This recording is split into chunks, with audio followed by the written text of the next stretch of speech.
Bien, vamos entonces por acá. Estamos con el arte prerrománico entonces siempre y pues esa es la segunda parte del material. Les comentaba pues que estamos siempre en la misma etapa inicial, como sería el contemporáneo de cuando hablábamos de los visigodos en la zona de la Hispania, y acá pues el desarrollo es un tanto rural siempre, un poco en desorden, digámoslo así, en el sentido de que no hay un ordenamiento general de toda esta región, sino que hay diversos reinos, o al menos lo irán conformando de esa forma poco a poco.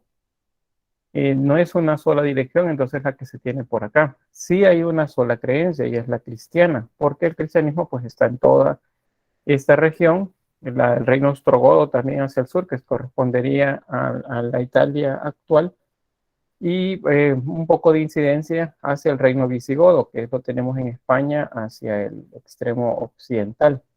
Entonces, esa es la región en la que vamos a estar viendo por acá el desarrollo del trabajo y iniciamos pues con una familia, pero antes de comenzar con esto de los merovingios, hay algo que es como digamos, es más bien algo de las curiosidades que encontramos cuando estamos estudiando tanto historia del arte como historia universal. Y es que los merovingios se decían especiales de alguna manera, y eso dio pie al desarrollo de muchas leyendas alrededor de ellos. Entonces, una de esas tiene que ver con la, la existencia de una relación directa con la familia de Cristo o de Jesús. Entonces, esto es parte de lo que hemos conocido a través de películas, a través de artículos en revistas o libros que hablan acerca de una línea de sangre directa desde Jesús hasta la actualidad.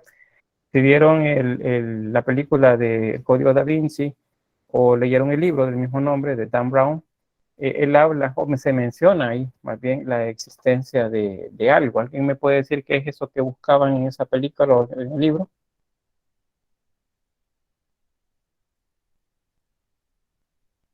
No, nadie vio ni yo eso.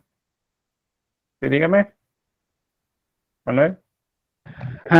Pues lo que recuerdo es que en la historia de en la película, porque el libro no me lo puedo leer, va en la búsqueda del Santo Grial, pero conforme la historia va avanzando, van como desbloqueando partes de la misma historia hasta que descubren que como que el Santo Grial era la línea de sangre desde Jesús hasta sus descendientes actuales, hablando de que Jesús y María Magdalena habían tenido una familia y de esa familia iban saliendo todas como familias importantes, algo así. Muy bien, sí, por ahí va el dato. Y Mabel, vi que levantaba la mano también. Sí, era el Santo Grial, que todos antes pensaban que el Santo Grial era una copa, pero porque supuestamente en la cena de la última noche, supuestamente ahí aparecía, pero en realidad no aparecía ninguna copa ahí.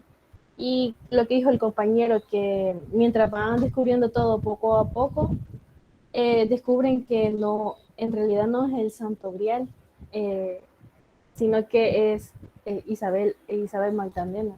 Y también descubrí que también las manos eh, hacia abajo formando una V y las manos formando como una A juntas es la estrella que nosotros conocemos como la estrella de David.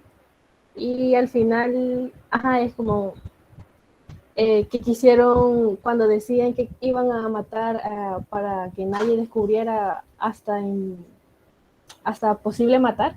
Y eso fue hasta, han pasado tantos años o siglos y siempre está como esa creencia que es una copa, pero en realidad no, según la película no es una copa, sino una persona y la línea de sangre de Jesús. Muy bien, gracias. Yo Alejandra dice el Santo Grial, creo. Muy bien, es de lo que estamos hablando. ¿Alguien más que tenga idea? No necesariamente a partir de la película o del libro de Dan Brown, sino a través de algo más que haya. hayas leído, porque lo que acá quiero, aprovechando pues el tema, es separar una parte de lo que se considera religioso y lo que es más bien una leyenda. ¿Alguien más? ¿O estamos bien ahí? Todo el mundo coincide en lo mismo. El Santo Grial, pues, ha sido algo que en los últimos 1000 años, quizá un poco más, ha sido algo como un tema que ha dado para que se escriba bastante, especialmente más en los últimos años, se habla bastante de esto del Santo Grial. Y se hablan, pues, justamente que era una copa. Cuando Cristo dice que bueno, levantó la bebida, el vino, lo bendijo y dijo que esta es mi sangre. Y a partir dice, bueno, que es la sangre de él la que se pasó de manera simbólica. Pero luego de los que dicen que no era eso exactamente de lo que estaba hablando y los símbolos justamente el masculino y el femenino antiguos que juntos forman la estrella de David y que está hablando entonces de una unión. Entonces, a partir de esos elementos, al ir hacia atrás en la historia, a lo que se llega es justamente a la dinastía merovingia.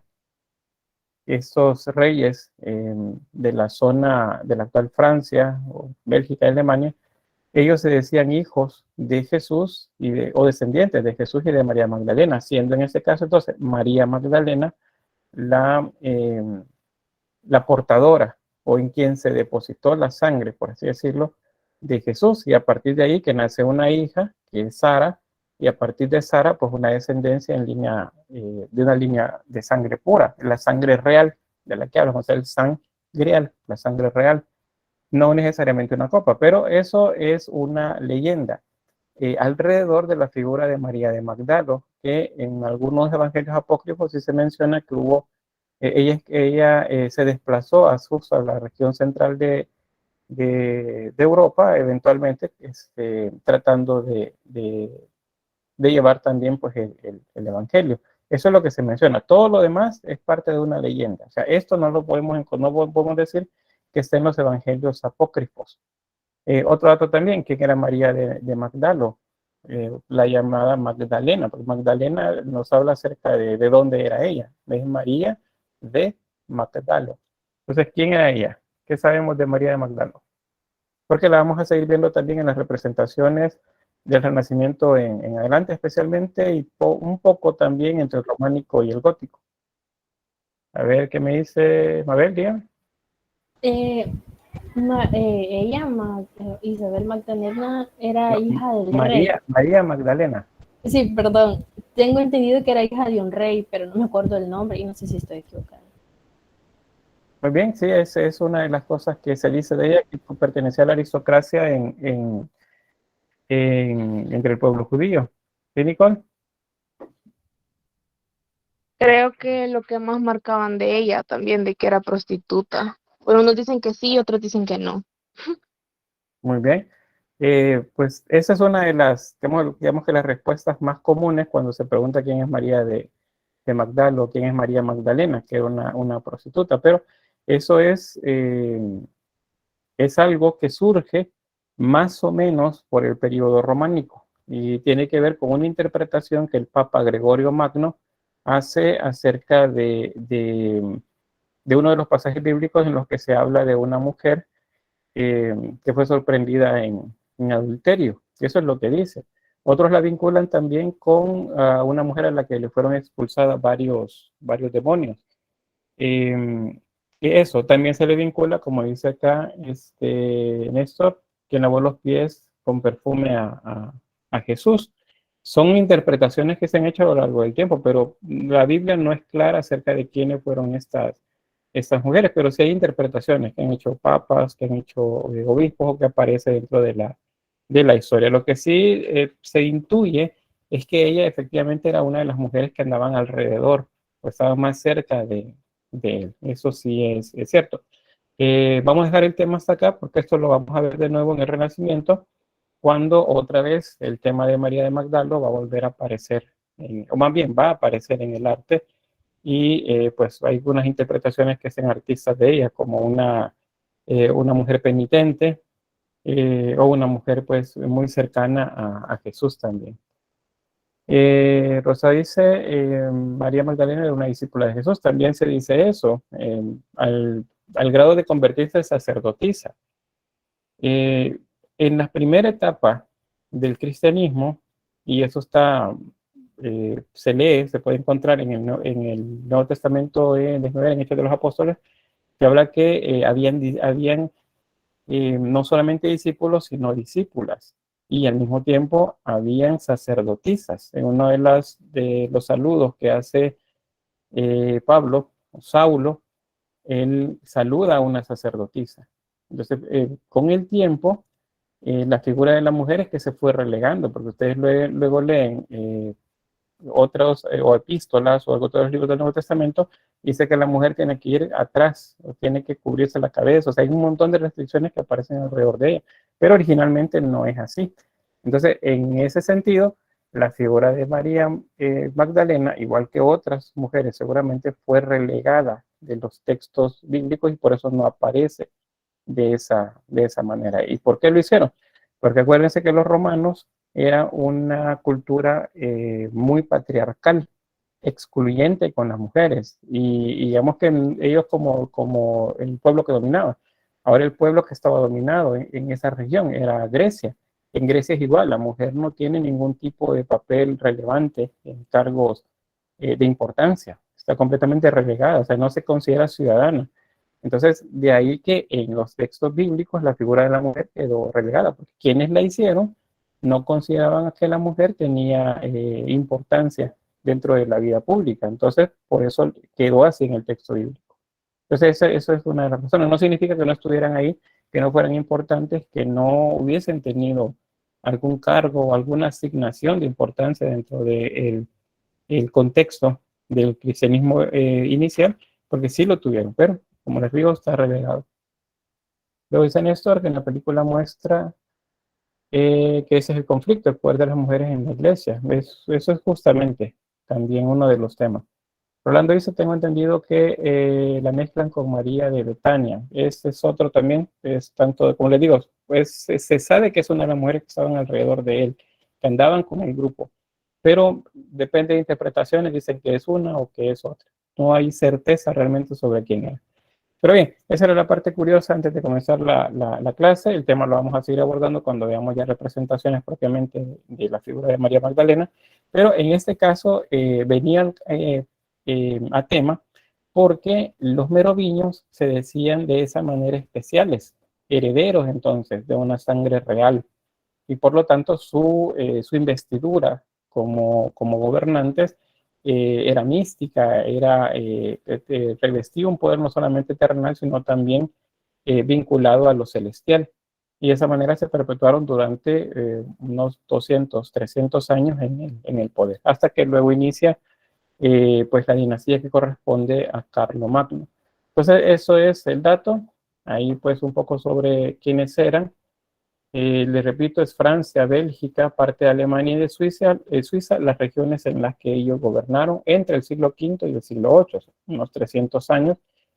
El término proviene de uno de sus primeros, que sería como regentes o primeros gobernantes, que es Meroveo, que era un jefe militar de los francos.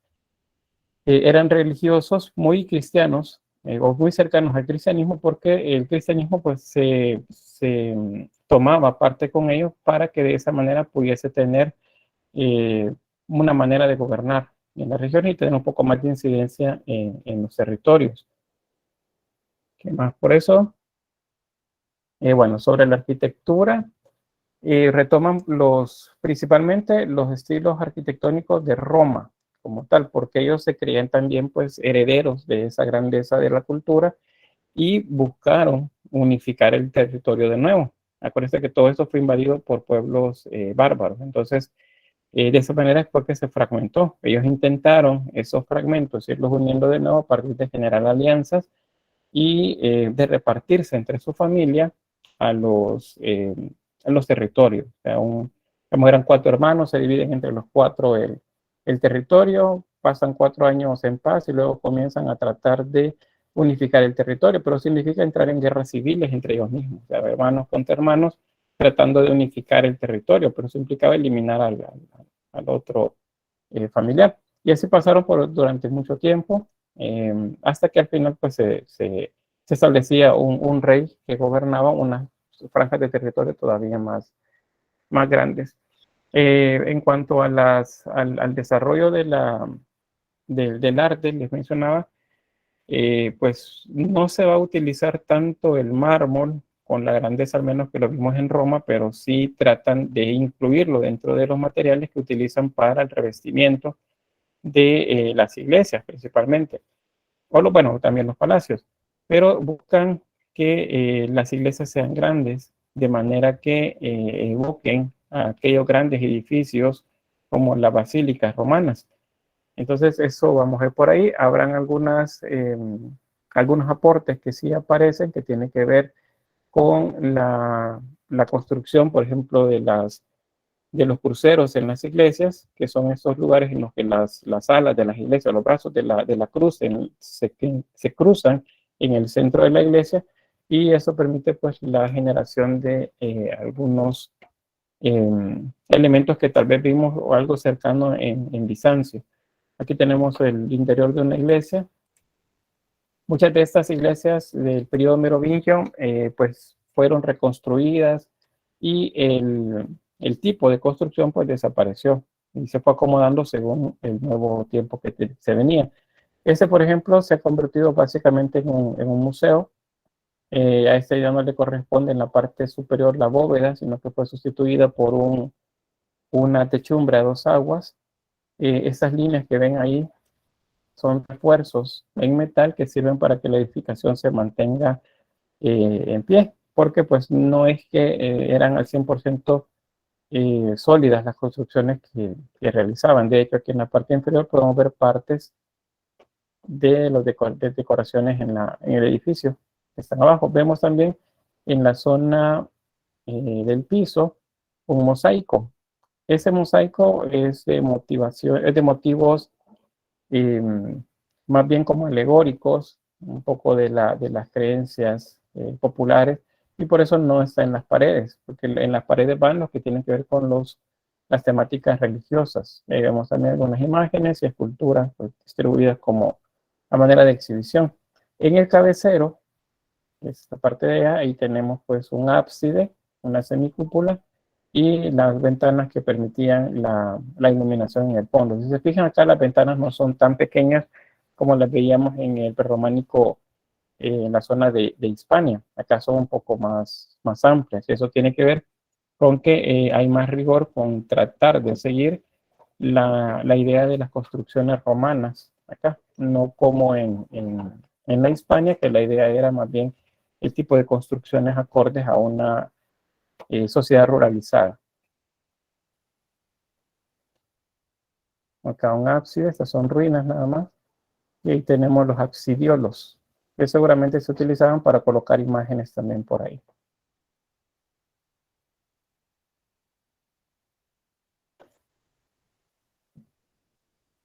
Acá otro más, arcos de medio punto, arquería ciega también, decorativa. Los capiteles de las columnas son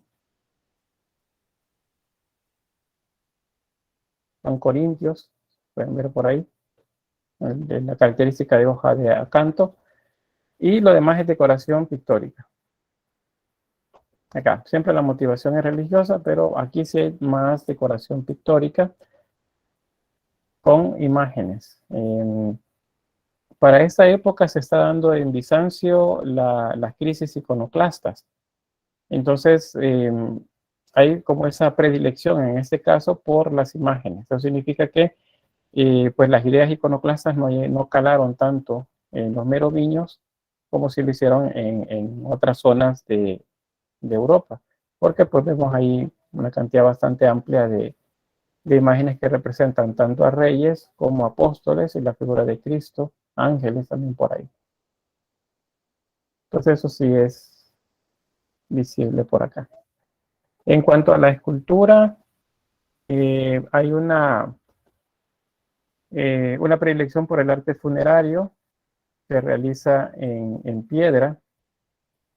y es bastante esquemático, no hay, ¿cómo decirles?, tanto rigor en cuanto al desarrollo de la imagen.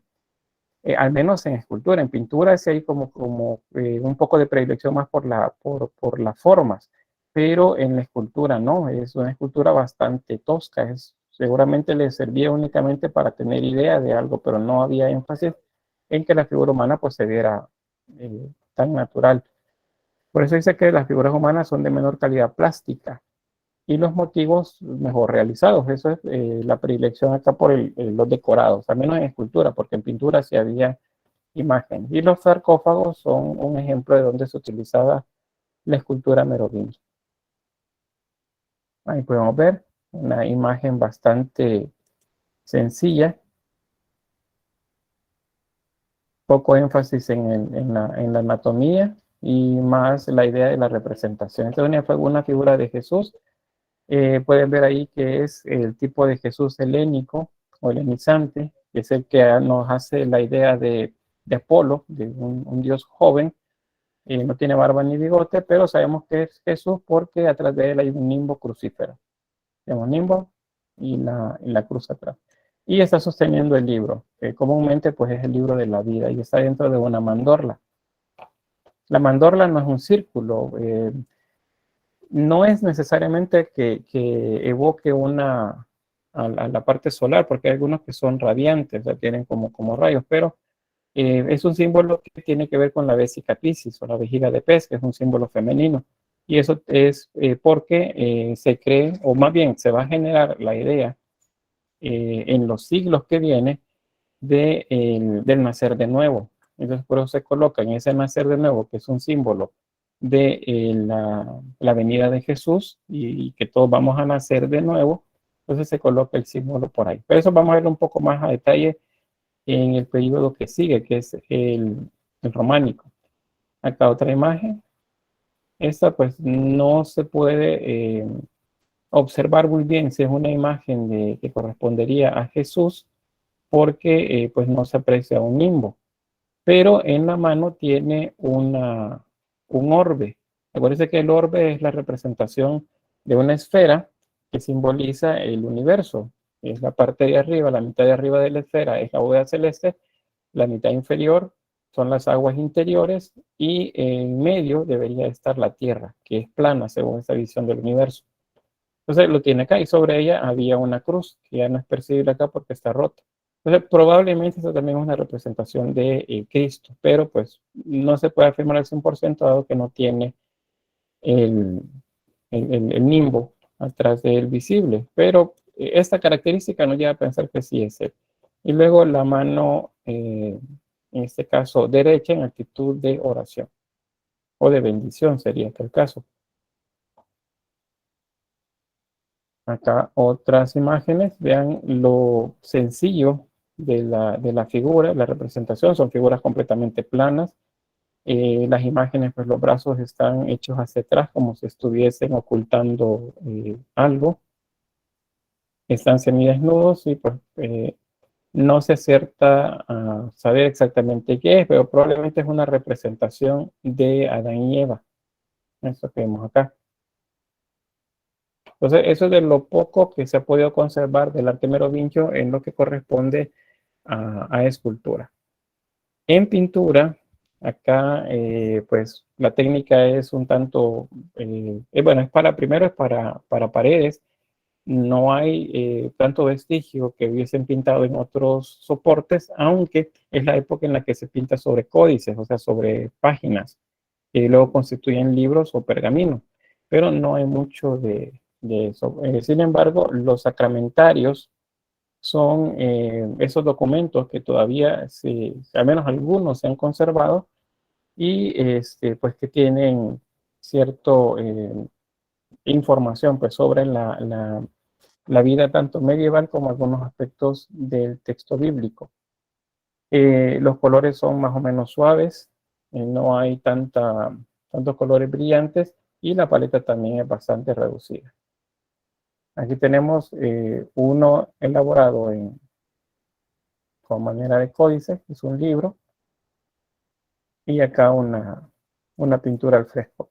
En este caso, el tipo de letra es la que nosotros llamamos letra gótica, pero no es el nombre correcto. El nombre correcto es visigótica, porque es una letra que fue desarrollada originalmente por los visigodos y que fue una que se tomó por la estética, se tomó como el referente para el desarrollo de la escritura prácticamente en todos los lugares en los que se desarrollaron sacramentarios o misales o manuscritos. Ese es el tipo de letra que se utilizaba, con una letra emblema, que es lo que vemos acá, que es más bien una pintura, un dibujo, y luego el desarrollo ya del texto. Entonces son caracteres visigóticos o letra visigótica. Y acá pues la pintura. Ahí la imagen de un Jesús, igual no hay poco sentido de la anatomía. El cuerpo bastante, o el dorso es bastante largo, las piernas se perciben cortas, los brazos son cortos, atrás de la cabeza hay un nimbo crucífero, eso nos asegura entonces que la imagen es de Jesús. Aparte que en los cuatro costados encontramos el tetramorfo. Ahí está la figura de hombre, la figura de águila, la de león, o la de buey sería acá, y la de león acá. Entonces son los cuatro evangelistas representados ahí, o el tetramorfo. Está dentro de una formación como si fuese un trébol de cuatro hojas. Esto es influencia de los pueblos del norte, es como los que veíamos, las cruces irlandesas que les mencionaba cuando veíamos sobre el asturiano. Los pueblos celtas pues son los que tienen bastante presencia en el norte, y esto es un símbolo celta. ¿Qué tiene que ver con la cruz? Siempre es una cruz, pero para los celtas representaba probablemente o los cuatro puntos cardinales o las cuatro estaciones del año, nada más. Pero el símbolo lo retoman ya en el contexto cristiano y se convierte en una cruz cristiana. Es lo que vemos ahí. Pero tiene esa forma. Y acá alrededor pues son simbologías relacionadas siempre a lo bíblico. Igual acá ven que hay bastante énfasis en imágenes. Seguro toda la zona bajo la cúpula estaba completamente decorado y pues seguía algún tipo de orden en cuanto al tema. Ahí. Aquí está los pocos manuscritos que han sobrevivido al paso del tiempo, que corresponderían a los merovingios o al periodo merovingio. Entonces tenemos acá los emblemas y la letra, que les decía, es visigótica. Acá. Esa es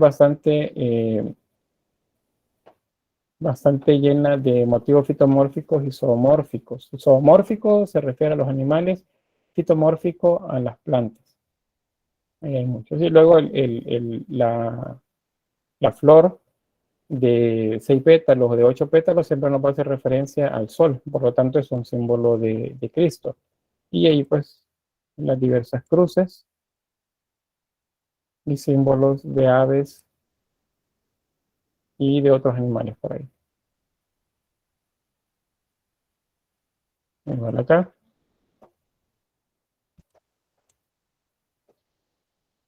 Y aquí símbolo de pez. Acuérdense que el pez es un símbolo de Jesús. Entonces ahí lo han utilizado para hacer también letras.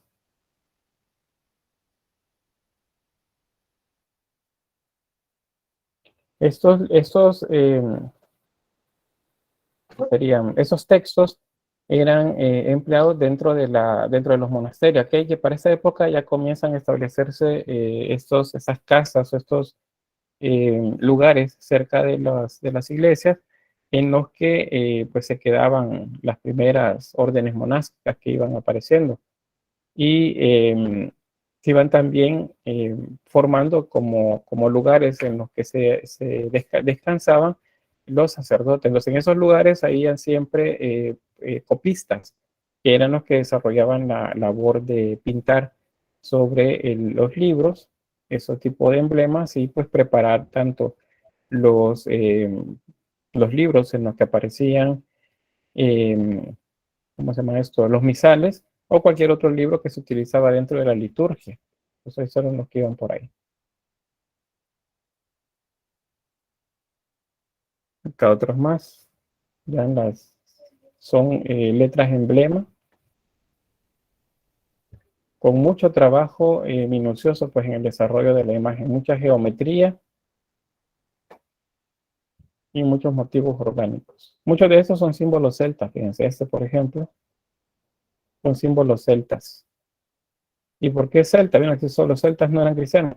No eran cristianos, pero eran una cultura a la que le llegó el cristianismo y ellos simplemente acomodaron su creencia al cristianismo. Entonces se da un periodo en el que ambas culturas pues se van mezclando poco a poco y pues se utilizan símbolos de los celtas también. Aquí tenemos imágenes de figura humana y los emblemas.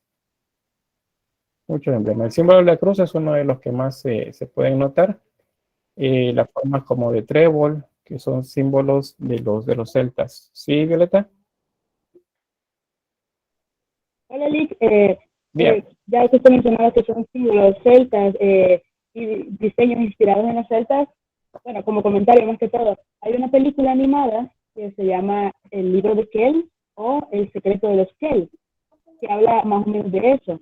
Sí, es la historia de un niño en una aldea donde hay un monasterio, pero es un monasterio como pequeño, abandonado, etcétera, que se están protegiendo, no sé si específicamente de los bárbaros, pero sí se están protegiendo de invasiones. Y llega un sacerdote huyendo de otro, bueno, un monje huyendo de otro monasterio lejano que lleva un libro que solo está comenzando. Esa página, de hecho, que estamos pasando ahorita ahí, es una de las páginas que creo que se menciona en ese libro, creo, o hay varias de imágenes que son similares, porque habla de eso. Y la película solo es el niño como aprendiendo la visión artística y el monje nuevo le deja a él la tarea de terminar el libro porque él ya está muy viejo supuestamente para continuar o algo así es la idea. Eventualmente esa es como la trama, la aldea se destruye y pasa un montón de cosas, pero es una película bastante buena, creo yo, salió en 2019. Yo no sé, a mí me gusta también el estilo de la animación de esta película, pero bueno, eso. Bueno, muy bien, gracias por el dato. Sería bueno si nos lo comparte ahí en el grupo de Facebook para buscarla, porque a mí me interesaría verla. Así que si nos puede compartir ahí el dato o en el chat también acá, que deje ahí si tuviera algún enlace. Y si no, pues después de la clase en el grupo de Facebook. Así que gracias ahí por el dato. Y bien, pues efectivamente los celtas son grupos, son pueblos bárbaros. Estos están en la zona norte, tuvieron incidencia desde la región de Irlanda,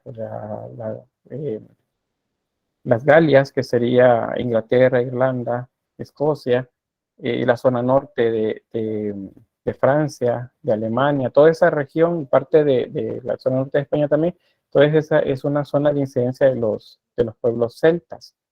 Entonces, hay mucho pues que decir alrededor de ellos. De hecho, son motivo de películas, de historias, por todo el misticismo que hay alrededor de ellos. Y bueno, se mezclaron en algún momento con el cristianismo, y ahí es donde el cristianismo termina adoptando muchos de los símbolos de ellos, que es lo que les mencionaba por acá. Las formas de trébol, por ejemplo, estos enlaces que ven ahí, esos como figuras que se entrelazan, que nos recuerdan a los arabescos, pero en este contexto no es producto del arabesco, del contacto con los musulmanes, sino con el desarrollo de contactos con los pueblos celtas.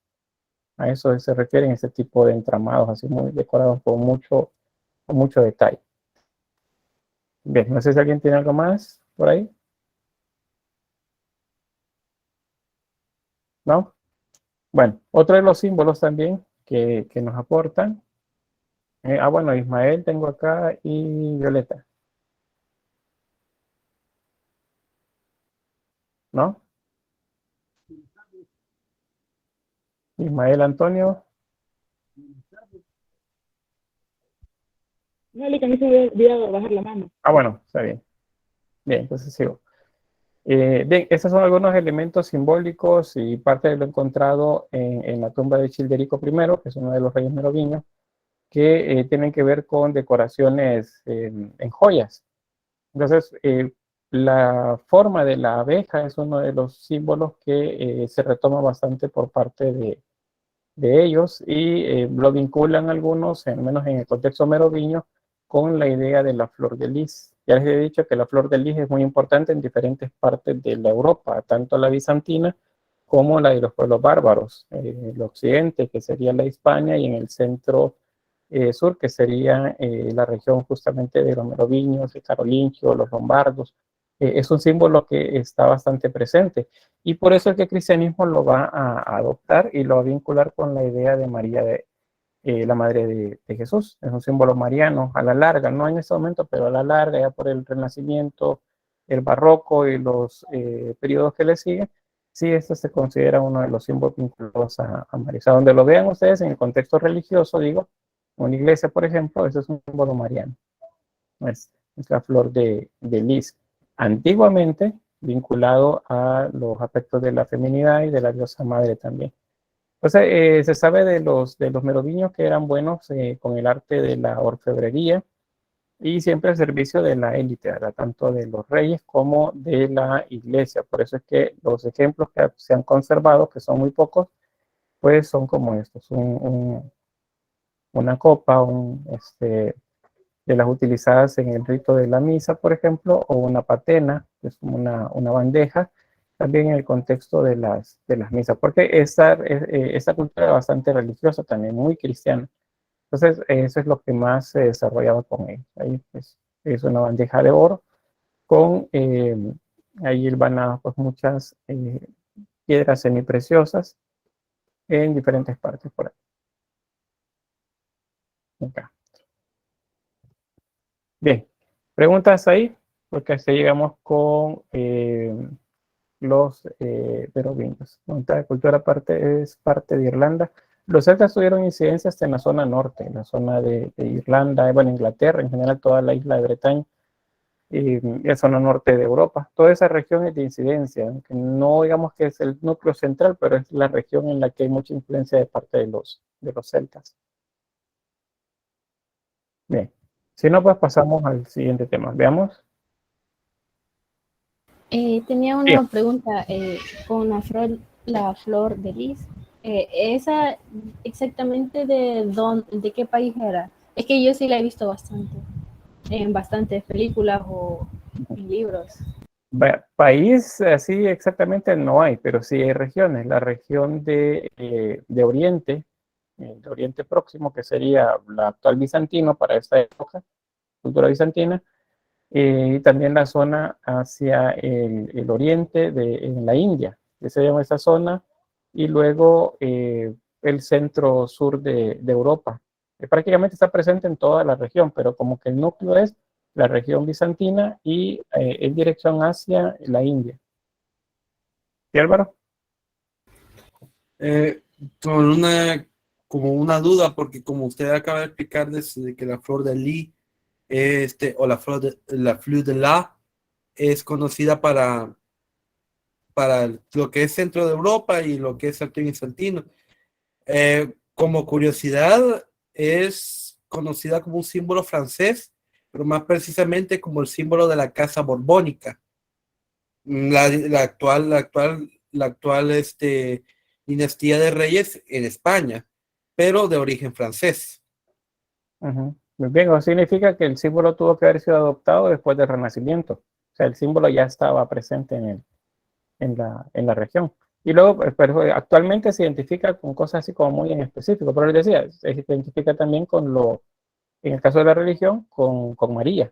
Pero eso no es el caso ahorita lo utilizan los reyes. Pero a la actualidad nuestra, el símbolo sí está bien fuertemente vinculado. Igual que menciona ahí Álvaro con las monarquías, algunas de las monarquías actuales. De hecho, lo he visto en varios escudos de familias, estas aristocráticas en europea actuales. Ahí está presente la flor de lis. Bien, ¿alguien más?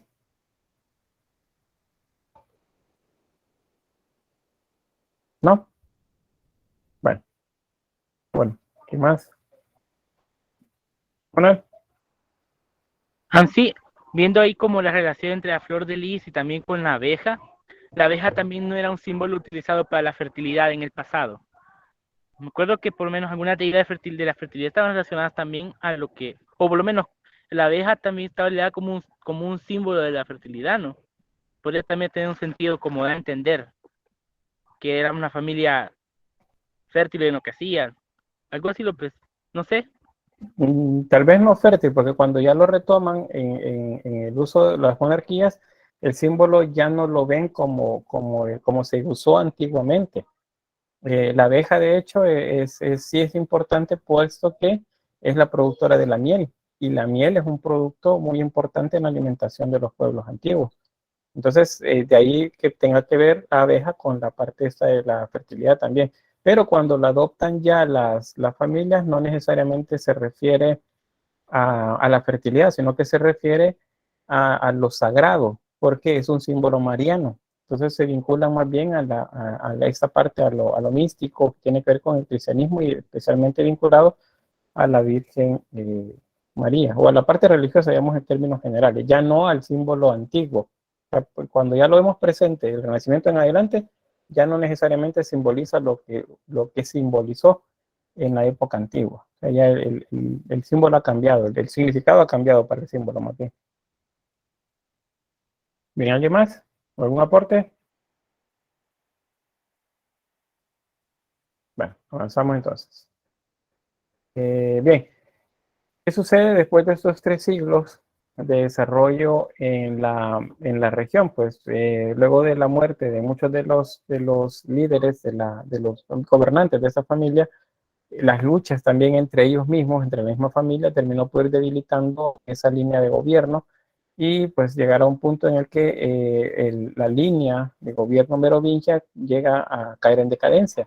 Y eso es aprovechado por otros líderes que no son de la familia para comenzar a retomar el poder. Entonces, así como para el siglo VIII, la distribución en territorio ya es diferente. La zona de España, por ejemplo, está gobernada principalmente por el Islam, acá, y Asturias, en el norte. Y en ese contexto, bueno, hay una marca hispánica por acá, y luego tenemos Borgoña, Alemania, Austria, Baviera, Neustria, Aquitania, que eran los países durante el periodo merovingio que se han unificado. Y hay otros pueblos como los lombardos, los carintios, los sajones, los eslavos por acá también, que pues tienen poder digamos, en las fronteras de este territorio, que esos fueron heredados por Carlomagno, o Carlos el Grande. Entonces ahí es donde inicia el denominado Imperio Carolingio. O al menos desde Carlomagno, ellos tenían la idea de ser los herederos legítimos de la grandeza y la gloria romana. Entonces, todo eso que pues se sabía acerca del antiguo imperio romano, y que de alguna manera veían en el desarrollo del imperio bizantino en el oriente, pero del cual se estaban separando, porque es la época acá en la que tanto las luchas iconoclastas como las crisis que hay que serían como diferencias en cuanto a la filosofía relativa a la religión, comienzan a hacer que se vayan separando las creencias del occidente y las del oriente, las orientales que serían las ortodoxas y las del oriente que serían las propiamente católicas. Entonces, en ese contexto es que Carlomagno intenta administrar de manera más ordenada todo el territorio y tener el control prácticamente en territorio, no cedérselo a otros reyes, pues que gobiernen ciertas partes, sino más bien él mantener un gobierno central con personas que garantizaran el control en territorio. Entonces, él para el año 542, bueno, nace en 742 y muere en el 814. En ese periodo de tiempo, pues él va a tratar de unificar y devolver a la gloria de Roma todo el territorio. Entonces es uno de los reyes que más se recuerdan en esta región por el poder y el control que realmente llegó a tener en toda la región. Entonces él se hizo coronar, de hecho, como emperador de los romanos por el Papa, porque estableció una alianza con el Papa León III, de manera que él le servía como una guardia a esta vertiente del cristianismo que se estaba poco a poco separando de la oriental, de manera de garantizarle el territorio también en el que ellos gobernaran. Entonces, en las imágenes, como por ejemplo esta, ahí vemos cómo es el Papa el que está colocando la corona sobre Carlomagno y lo nombra emperador. Entonces se vuelve emperador de la región, de todos los territorios de esa región. Se repite en esa época en prácticamente todas las partes de la Europa occidental y bueno, y también en Oriente con Bizancio, que es la iglesia la que coloca las coronas sobre los reyes, porque de esa manera es como decirle al pueblo, miren, es voluntad de Dios que él sea el gobernante, cuando lo que hay es un acuerdo de mutua protección entre ellos, de manera que el rey pues le ofrezca protección militar y el Papa le ofrezca protección divina, así entre comillas, porque es el que garantiza que la gente crea que él es un enviado de Dios. Pregunta Mabel, ¿qué significa la espada y el círculo con la cruz en la imagen de Carlomagno? Sería en la anterior. Acá. En el caso de la espada tiene que ver con lo militar. Y el caso del orbe, acuérdense que este es un orbe con la cruz, este es un símbolo del universo. Que lo tenga en la mano Carlomagno, que está diciéndonos que él es el regente, él es el dueño, o sea, él no es Dios, no es Jesús, pero al tenerlo en la mano significa que él es el que gobierna, él es el que manda en toda la región. Entonces la pintura es hecha en ese sentido, que él es el que gobierna todo. Y vemos pues, vean la flor de lis, el símbolo del imperio, y también colocados acá en el traje. Entonces, la flor de lis envía como esa doble, ¿qué es ese doble significado? O ese doble uso. Uno tiene que ver con la parte religiosa y otro con el enlace que hace el gobierno, el civil, con lo religioso y lo divino. De esa manera se sustentan ellos y dicen nosotros somos divinos o tenemos esa protección. Vamos, ¿qué más? Las formas de arte romano tardío, o sea, la utilización siempre de la forma basilical en los templos, la utilización del arco de medio punto, de las bóvedas, todo eso que lo usaban los romanos pues, va a ser parte del desarrollo del arte carolingio. También muchas de las influencias de Bizancio, porque acuérdense que Bizancio, él traslada hacia el occidente también sus creencias, y todo, pues la incidencia que tiene va directamente hacia el occidente también, aunque no gobiernan esa región, pero la religión sí está presente ahí. Entonces lo que se genera en Bizancio pasa al occidente y ahí lo que hace es mezclarse con las creencias de los pueblos bárbaros. Entonces por ahí. Y van a aparecer, aparte de que hemos estado viendo casi solo arquitectura relativa a la religión, también vamos a comenzar a ver el palacio y el monasterio, que el palacio sería un edificio civil y el monasterio un edificio religioso en el que se van a establecer varias como dependencias con las que el rey pretende que tanto se formen la gente común como también se forme la gente alrededor de él. Y ahí el territorio francés es el núcleo del imperio carolingio. Y acá veremos cómo a través de la iglesia y del poder militar de Carlomagno, pues se justifican las guerras y se van a ir anexando territorios a la iglesia. Esos son los llamados territorios pontificios. El papa no es la idea de papa que se tiene actualmente, que solo gobierna la parte religiosa y que pues se encarga de aspectos puramente espirituales. Acá no. Acá sería el papa es casi como un emperador, solo que gobierna en el área religiosa, pero el área religiosa estaría bastante vinculado en esta región con el imperio también. Entonces, el papa es prácticamente un gobernante más en esa región y tiene la protección de Carlomagno. Eso lo hace muy poderoso a él en la región del centro y le ayuda a contener también los problemas que vienen emanados del imperio bizantino, porque acuérdense, en esta época hay litigio entre esas dos partes, se está separando poco a poco la línea del cristianismo bizantino, que se convertirá en la ortodoxa, y la católica, que se va a quedar hacia esta región, en el territorio de Carlomagno y los llamados estados pontificios. Es una alianza entonces político-religiosa lo que vamos a ver por acá. Dice de esto, la representación de Carlomagno con la espada y el orbe es de este periodo, es posterior. La imagen es posterior, es solamente ilustrativa la que les coloqué por ahí, porque el tipo de pintura de esta época no es ese, es meramente pues, representativa la imagen que veían por ahí, pero los símbolos sí son parte de lo que se veía en esa época con Carlomagno. Bien, acá cómo era que funcionaba, cómo fue que hizo Carlomagno para que funcionara esa nueva estrategia que él tenía, que era la de convertir a todo el territorio donde él gobernaba en una nueva Roma.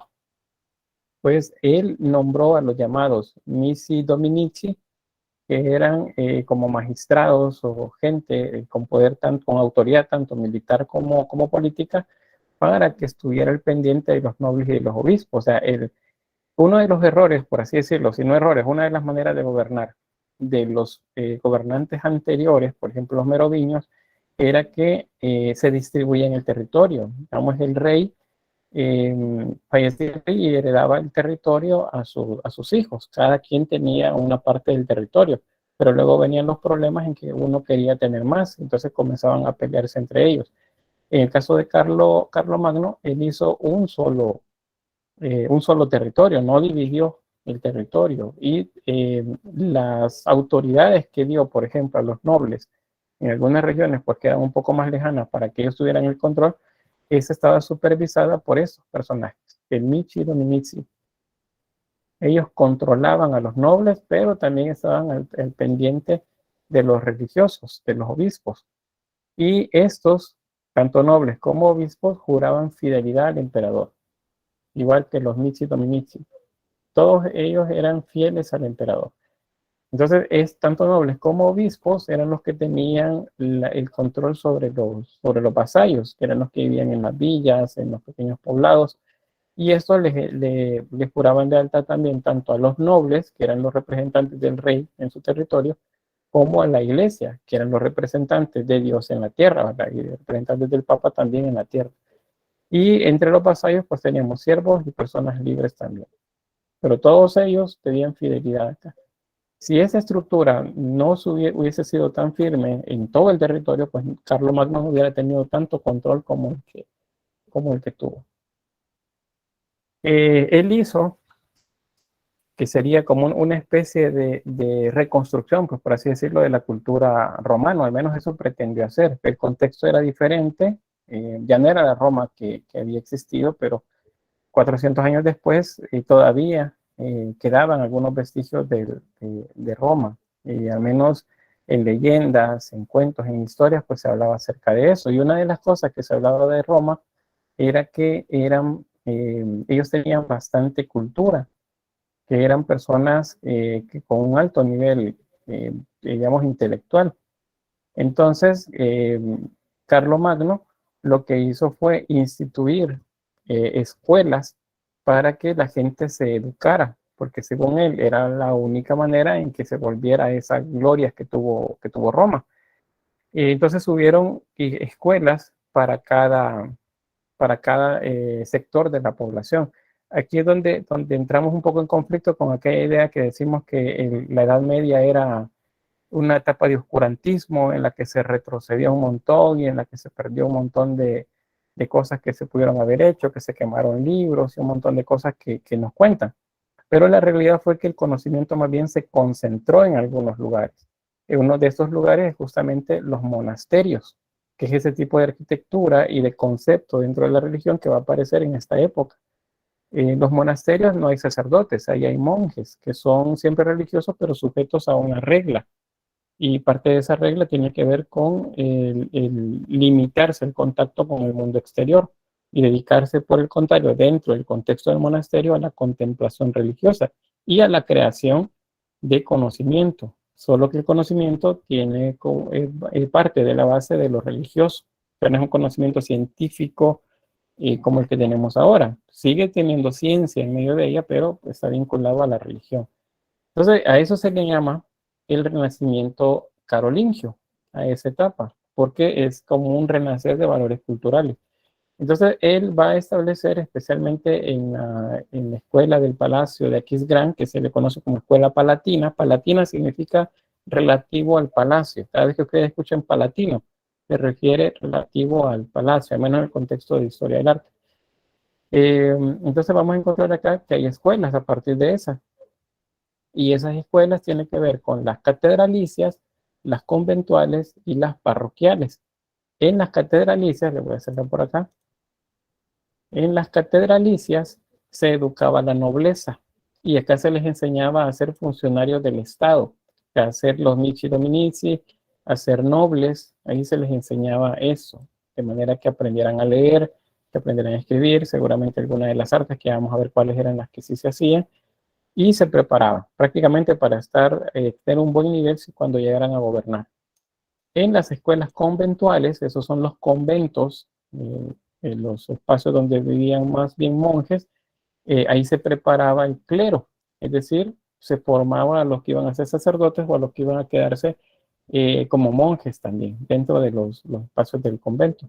Entonces, acá el conocimiento era más bien referido siempre a las artes, pero con mucho énfasis en lo religioso. Y en las escuelas parroquiales, aquí se educaba el pueblo. Y a ellos se les daba un adoctrinamiento, o sea, se les enseñaba doctrina. Esto suena así como bueno, ¿qué nos van a enseñar a nosotros? Pero no nos van a enseñar ciencia, no nos van a enseñar literatura o algo por el estilo. Y pues no, a la gente del pueblo se le enseñaba únicamente los aspectos relativos a la religión. Lo que ellos aprendían para saber vivir, que era lo que tiene que ver con los oficios, eso se aprendía aparte, se aprendía en talleres, en medio de la misma gente. Pero si querían aprender algo diferente, entonces se les enseñaba a hacer oraciones, o a orar más bien, a seguir preceptos religiosos. O sea, básicamente era una enseñanza religiosa, como la que ustedes podrán ver en una escuela dominical, en la doctrina, como se le llama en el catolicismo. Eso es básicamente lo que se enseñaba acá. A eso tenía derecho el pueblo, pero ya era algo comparado con los siglos anteriores en los que prácticamente no se les enseñaba nada. Entonces esas eran las tres escuelas que se establecieron por acá. Vamos por acá. La película dice El nombre de la rosa representa este periodo. No, el nombre de la rosa está ambientada en el periodo gótico, pero el contexto es justamente el contexto conventual, es un convento, pero es del periodo gótico. O sea, estamos a unos más o menos 400 años todavía de distancia de ese momento en el que vamos a hablar del nombre de la rosa. Pero es un buen dato, pues tiene que ver siempre con los conventos. Ahora bien, esas eran entonces las escuelas, pero ¿qué es lo que se enseñaba especialmente en en las catedralicias y en las conventuales? Pues había dos tipos de educación que se les daba a los nobles y a los sacerdotes, el trivium y el quadrivium.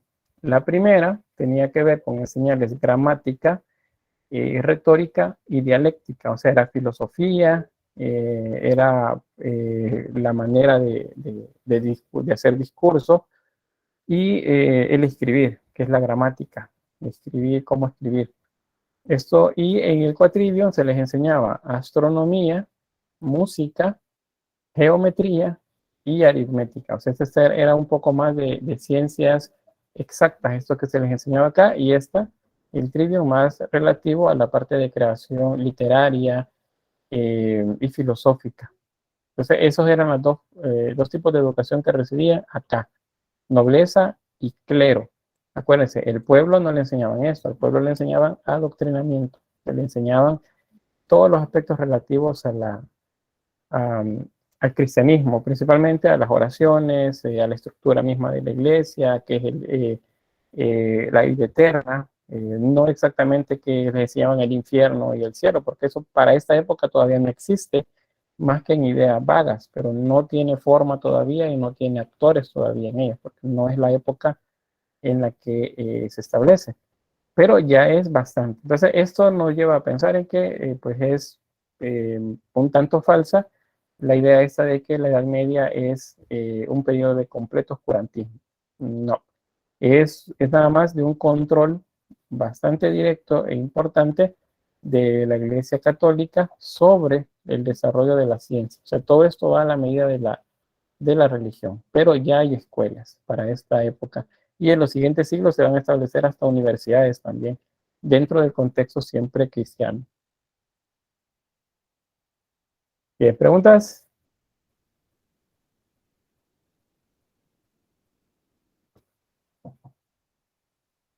¿No?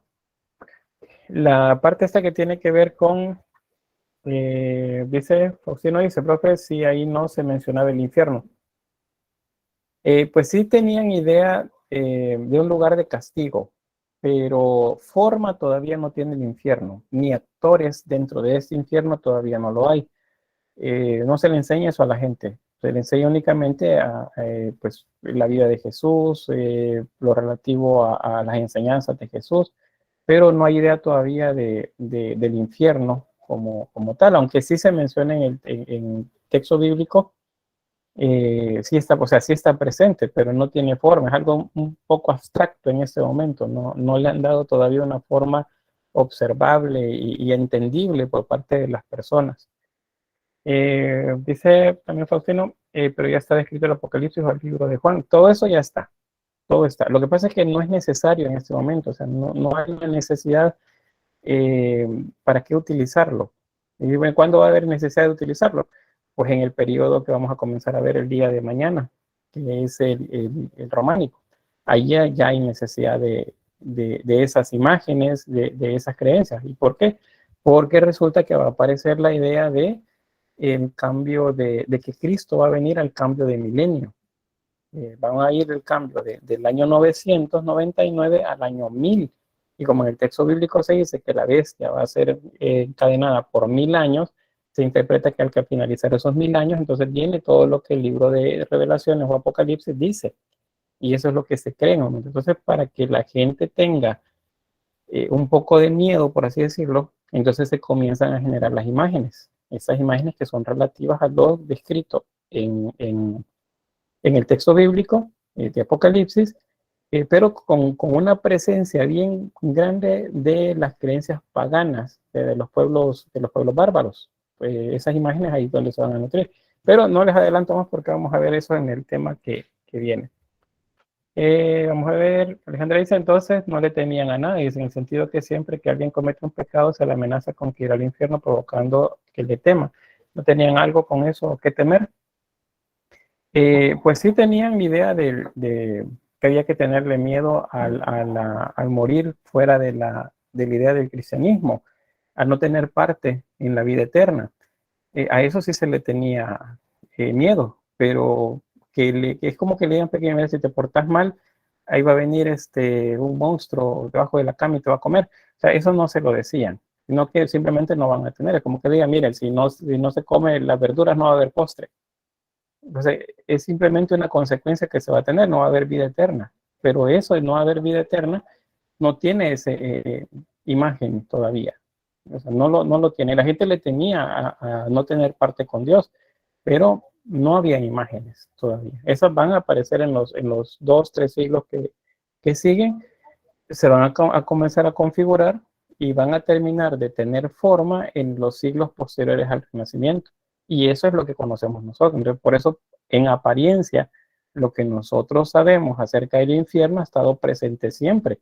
Pero esa es una historia que no tiene más de 400, 500 años. No es tan antiguo como otras creencias en las que se tienen. De hecho, hay algunas creencias que tienen 50, 60 años y pareciera para nosotros que siempre han estado ahí, pero no es cierto. Así que eso, no les adelanto más porque lo vamos a ver bien en el tema del románico y en el gótico, que eso lo comenzamos el día de mañana. Bien, entonces les explico un poco sobre este diagrama de acá. La sociedad en esta región pues no es muy diferente a la que veíamos en Bizancio o a la que de alguna manera se estaba también obrando en la región de la Hispania.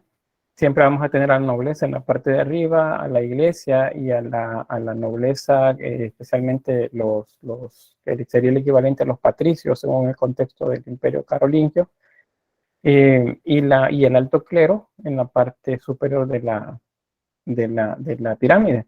Y en la parte media ahí tendríamos a los grupos de artesanos, por ejemplo, a comerciantes, tanto con muchos recursos como con pocos recursos, campesinos modestos, que estos son los que se dedican más a la labranza de la tierra, gente con menos recursos, pero que se dedica siempre a la agricultura, por ejemplo. Y luego en los estratos más bajos, ahí tenemos a los pobres, gente que tiene que trabajar como por un jornal, eran los denominados como jornaleros. Esos tienen mucho menos que los que vemos en la parte media. Y están los marginados, especialmente enfermos, y en algunos casos algunos extranjeros, pues, que están relegados de la estructura. Un dato sobre esto es que al menos en la parte media baja de la pirámide, sí hay cierta movilidad social. Eso significa que alguien con muy poco recurso, a partir de una buena administración de su trabajo y de sus haberes, lo que va ganando, puede escalar a convertirse en un campesino, por ejemplo, con tierras propias. Y si trabaja bien las tierras y compra más tierras, entonces podría convertirse en un campesino con recursos, que eso significa que él tiene a otros trabajando para él, pero difícilmente él va a poder convertirse en un noble. Eso no lo va a poder hacer.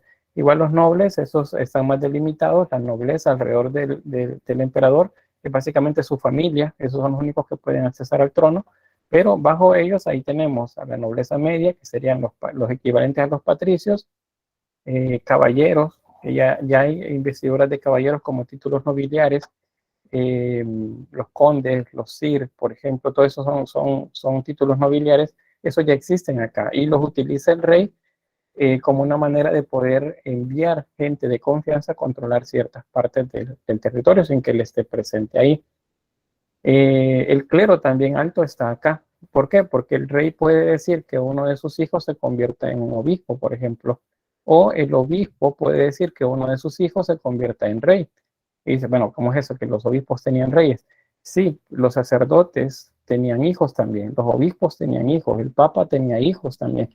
Esta no es una época en la que existía el celibato, o sea, no existe el celibato, eso va a aparecer un par de siglos más adelante a razón de un acomodamiento de poder también dentro de la misma iglesia y la nobleza, pero en esa época no, y por eso es que se reparten entre la nobleza y el alto clero, se reparten los títulos, de quién va a ser el rey, quién va a ser el conde, quién es caballero, quién va a ser obispo, quién va a ser sacerdote, eso se hace acá, y que ejercen también incidencias sobre los monjes también. Por eso es que en el siguiente periodo a los monasterios los van a mover del lugar, los van a sacar de las ciudades y los van a mandar un poco más lejos, porque en este periodo el monasterio está a la par de la iglesia del palacio y funcionan prácticamente con la misma administración. Entonces acá, para terminar de aclarar la idea, la parte superior de la pirámide está compuesta por la realeza, el alto clero y la nobleza. Esos tienen cierta movilidad entre ellos nada más, entre su familia. Y el escaño intermedio y el bajo hay movilidad social a partir de pues, la buena administración que puedan hacer los campesinos o los comerciantes de sus negocios. Pueden subir, pueden escalar, pero nunca se convertirán en nobles ni tampoco en personas del clero. ¿Preguntas?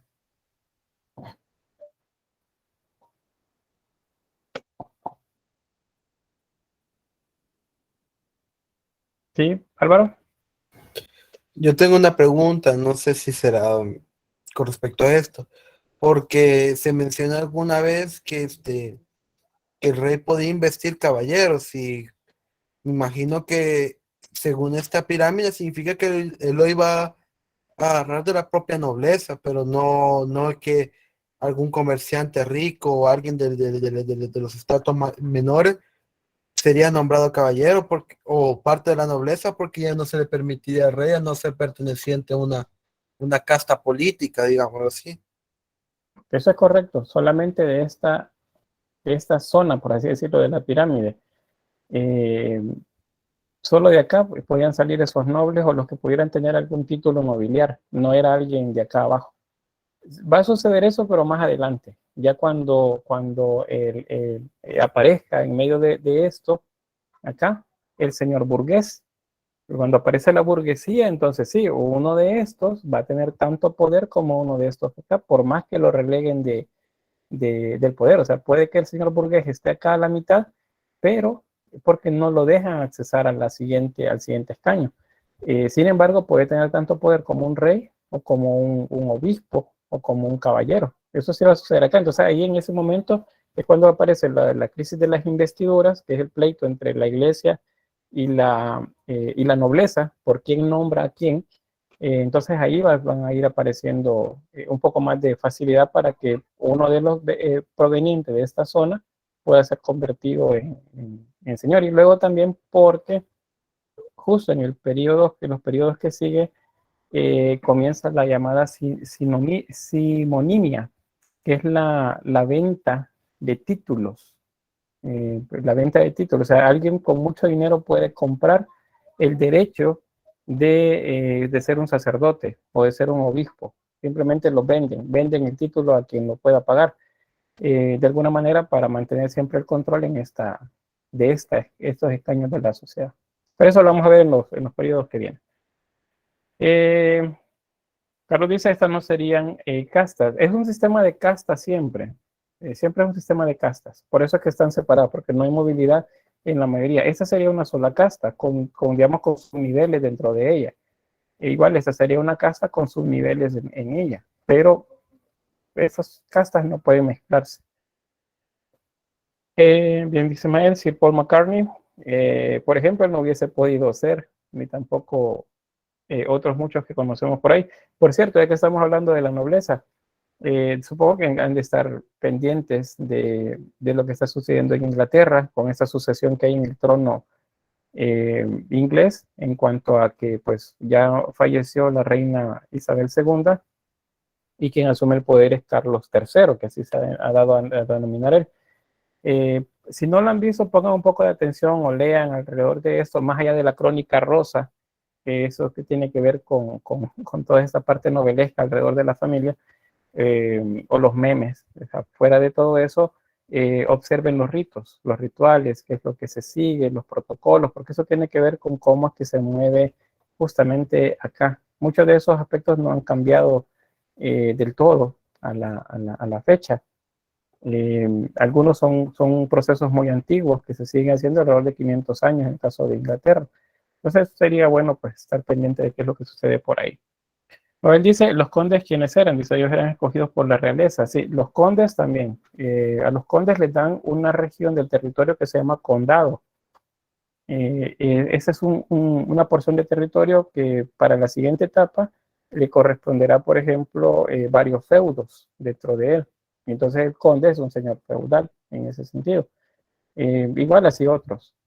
Todos estos títulos tienen un cierto control sobre áreas. O sea, no es solamente el título como se les da ahora, sino que tenía que ver con control sobre territorio, se les daba espacio en el territorio.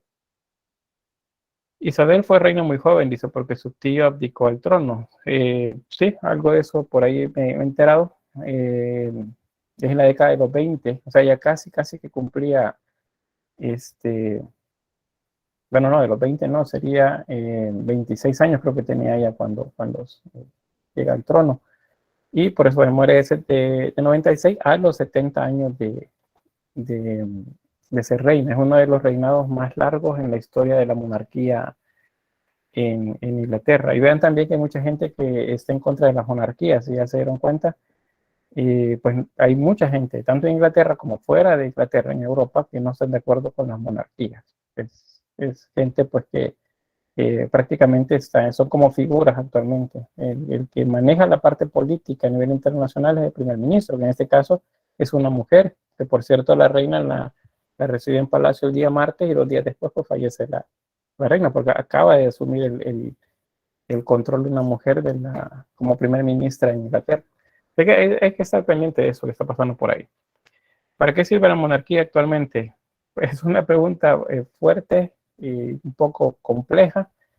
Pues son básicamente el equivalente o que sería como entes de, ¿cómo se le dice? Es una figura más bien, pero son como, hay una palabra, se me ha escapado. Lo que hacen tiene que ver con lo que hacen. Básicamente lo que hacen es como aportar un poco de opiniones, algo de criterios acerca de la manera como se gobierna el país, pero realmente quien gobierna es el Parlamento y quien gobierna es el primer ministro. Eso en las monarquías actuales, lo mismo sucede en España. Entonces, por eso es que muchos critican a las monarquías, porque dicen, o sea, consultivo es la palabra que buscaba. Es un ente consultivo. Realmente es como decir, no, ellos son los que mandan, pero no, políticamente el que manda es el primer ministro y el Parlamento. Entonces, por eso hay mucha gente que está en desacuerdo, porque dicen, si lo único que hacen es figurar, aparecer en actos públicos, y son millones los que se llevan anualmente. Y ese dinero sale del trabajo, de los impuestos y de todo lo demás. Entonces, por eso muchos no están de acuerdo con las monarquías. Por eso, porque básicamente están ahí ejerciendo un poder de representación nada más, pero no, quienes realmente trabajan son los parlamentos y el primer ministro. Quedarían como consejeros, sí, la palabra que buscaba en ese momento era consultivo. Es un ente consultivo, pero es representativo también, porque ellos salen, van a esas reuniones de gobernantes a nivel mundial, pero básicamente no son ellos los que tienen el control de las instituciones y del país. Por ello hay mucha gente que piensa que más bien están ahí como una figura nada más de tradición, pero no funcionan en la actualidad. Dice Santiago, ¿es posible oponerse a la monarquía ahora en día? Por ejemplo, los ciudadanos británicos pueden exigir terminar con ese sistema. Es difícil porque, si bien es cierto, hay mucha gente que está en contra de la monarquía, hay otra que defiende ese estilo de gobierno y ese estilo de vida también de su gobernante. Entonces, no lo pueden hacer. Son como muy bien constituidos estos gobiernos monárquicos, y pues difícilmente podría las instituciones civiles fuera de la monarquía ponerse en contra del rey. Hay una cultura grande alrededor de la figura de las monarquías que no permitiría que eso se hiciera, al menos desde adentro. No sé si desde afuera, ¿verdad? Eso significaría una invasión, pero al menos desde adentro es difícil que eso pasara. Y esto que dice le genera un orgullo a muchos ingleses, correcto. Para muchos es un orgullo. Bueno, de hecho, ustedes vean en la cantidad de programas dentro de la cultura popular en donde aparece la figura de la reina. Muchas caricaturas, muchas películas en las que aparece la idea de la reina o de los reyes. Bueno, en este caso, los reyes a nivel de Europa. Le genera a mucha gente orgullo la monarquía. Por eso decía, fíjense en los rituales que van a suceder, porque hay mucha gente que celebra el cambio de monarca, y así como hay otros grupos que están completamente en contra. Lo mismo seguramente pasaba en este momento, con la diferencia que quien se oponía, pues simplemente lo eliminaba la parte militar de la monarquía. Dice, también tenían poderes territoriales, dice, porque según, esto dice Andrea, porque según tenía entendido, Belice era parte del territorio de poder del Reino de Inglaterra y que se independizaron a finales de 1900. Lo que sucede es que Inglaterra, Francia, España, ¿qué más? Portugal, son potencias colonialistas. Eso sucedió entre el siglo XVI al siglo XIX y eran países colonialistas. Ellos tenían colonias en diversas partes del mundo. Y por eso es que no los quieren en algunos lugares todavía. Belice fue era gobernado por Inglaterra y bueno, se independizaron. Ahora están en litigio con Guatemala, porque Guatemala reclama más de la mitad del territorio de Belice como propio. En Sudamérica, especialmente en Argentina, hubo problema también hubieron opiniones encontradas con esto de la monarquía, de la muerte de la reina. porque pues muchos recuerdan con dolor la guerra de las Malvinas, y porque las Malvinas son argentinas, pero Inglaterra todavía no deja el control en esa región. Entonces, ese es el problema con ellos, que todavía tienen mucha incidencia en algunos lugares del planeta. Dice Faustino, yo trabajo en una alcaldía, pero ya me he dado cuenta de tantas cosas internas, y en una entidad a nivel gobierno es más aún la monarquía. Probablemente eso sucede también, aunque no es una monarquía constituida, ¿verdad? Como estas, pero pues esos liderazgos que aparecen luego se convierten o funcionan más bien como si fueran sus propios reinos, o su propia finca, como decimos. Pero bien, eso sucede con las monarquías. En el comentario, pues a partir de lo que les mencionaba, que hay que estar pendiente también de lo que está sucediendo en Inglaterra, solo como para tener un poco de contexto de cómo es esta sucesión en el trono de la monarquía, quién va a ser el siguiente monarca cuando fallezca el que está actualmente, que probablemente no va a tener la cantidad de años que tuvo la monarca recién fallecida. Pero bien, vamos a avanzar. Hoy vamos con la arquitectura carolingia, creo que alcanzamos a terminar el tema hoy. Y con esto, pues va a suceder que la arquitectura va a tener rasgos de Roma, porque se consideran ellos pues herederos de Roma, y van a tener referencia de todas las formas de construcción que los romanos hicieron. Entonces, las iglesias acá en el Imperio Carolingio no van a ser iglesias pequeñas, no van a ser iglesias rurales como las vimos en el resto de lo que hemos visto de prerrománico, sino que estas son iglesias grandes, son plantas basilicales bastante amplias, y con la idea de rememorar pues esa gloria de los romanos. Entonces, van a tomar un poco también de ideas de Bizancio. Eso tiene que ver con las plantas en cruz, por ejemplo, tanto cruz griega como cruz latina, y algunas innovaciones que van a ser propias, como la inclusión, por ejemplo, de dovelas bicolores, que es eso que vemos acá, en elementos decorativos, sobre arcos de medio punto, que son propiamente romanos. Los vitrales que ven ahí no corresponden a esa época, sino que esos son agregados. Eso que ven como vitrales agregados, ¿no? Si vemos vitral en una de esas iglesias es porque las iglesias se siguieron construyendo, reconstruyendo o adecuando al siguiente periodo durante el paso de los siglos. Entonces, se parte de una iglesia románica o prerrománica, se convierte a románica y luego pasa a ser gótica por los agregados que le van haciendo. Bien, ahí tenemos pues idea. Vean que tiene un revestimiento de mármol en la parte interna.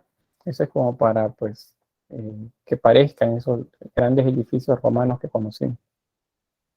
Aquí algunas características. Las iglesias principalmente es lo que más se construye, igual que los monasterios y palacios. Hay en un inicio, pues estos edificios son hechos en madera, pero poco a poco y en la medida que va teniendo más poder el gobernante y la iglesia en la región, estos edificios se vuelven más ricos en cuanto a construcción y aumentan de tamaño y aumentan también en cuanto a materiales más duraderos. También, bueno, el arco que ya les decía de medio punto y las columnas, las corintias principalmente, pasan de ser de una nave a 3 naves. Acuérdense que las naves son los espacios que hay dentro de la iglesia que están divididos entre las columnas y las paredes. Entonces, el espacio central de una iglesia, que lo dividen las columnas laterales, esa es la nave central.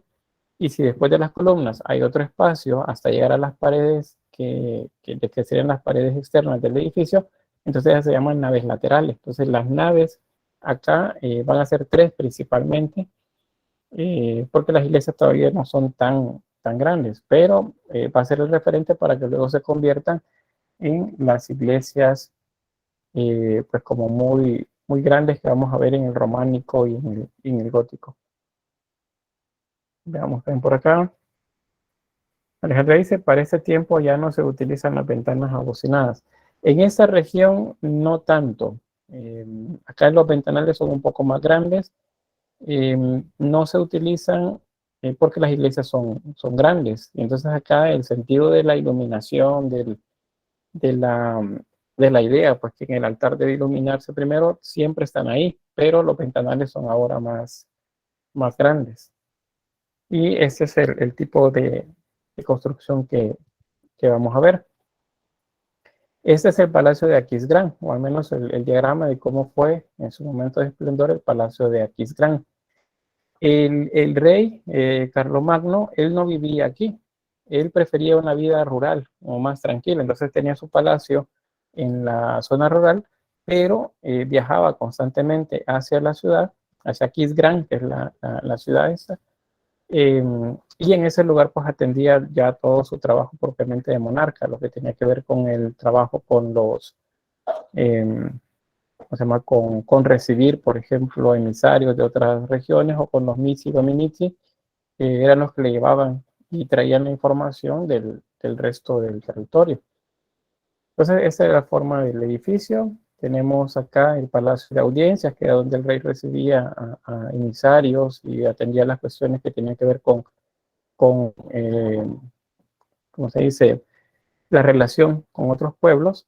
Ahí estaba la sala del tesoro también, que es donde se guardaban las riquezas, y el lugar donde se alojaba el rey mientras llegaba a esa zona. O sea, sería como la parte del palacio que correspondería a las habitaciones y a la región propiamente de la familia.